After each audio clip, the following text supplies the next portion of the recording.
Halo, Assalamualaikum teman-teman. Kami tim Briket Titonia yang beranggotakan Yoga Dwi Prasetyo, Muhammad Indra Husada, Muhammad Valeri dari Chandra Sitorus di bawah bimbingan Ibu Dr. Insinyur Desi Ardila MSI.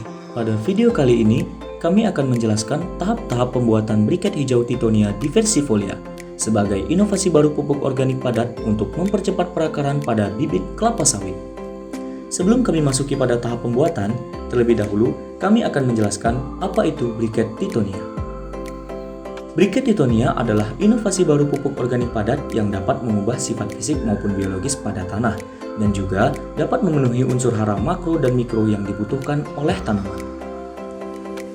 Sedangkan Titonia diversifolia merupakan gulma tahunan yang berpotensi sebagai sumber hara karena mengandung 3,50% nitrogen, 0,37% fosfor, dan 4,10% kalium yang dapat meningkatkan kandungan fosfor dan kalium pada tanah.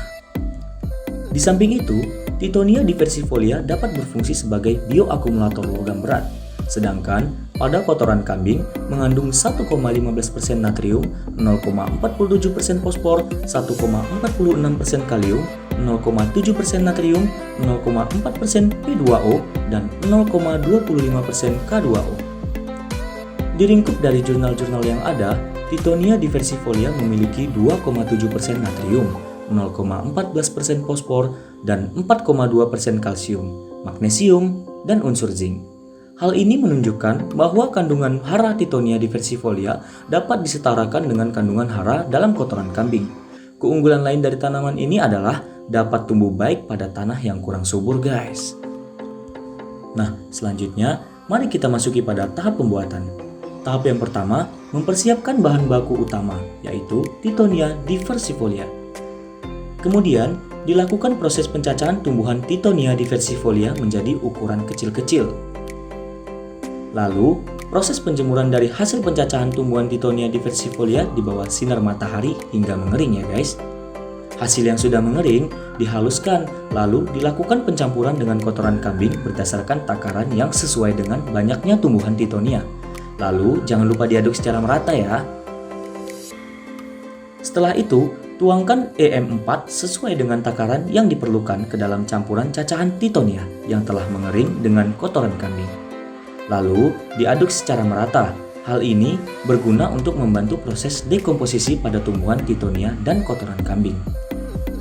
Selanjutnya, campurkan larutan air gula aren sesuai takaran ke dalam bahan-bahan yang sebelumnya sudah tercampur rata. Larutan air gula aren ini berfungsi sebagai media tumbuh mikroorganisme serta menjadi sumber makanan bagi mikroorganisme dan diaduk-aduk kembali hingga tercampur rata. Kemudian, masukkan ke dalam wadah dan ditutup rapat agar pada saat proses pengomposan dapat menghasilkan hasil yang maksimal, kurang lebih selama 3 minggu ya. Setelah itu, pengecekan wajib dilakukan selama seminggu sekali untuk mengetahui perkembangan hasil dari pengomposan. Keberhasilan dapat ditandai dengan perubahan tekstur warna dan suhu.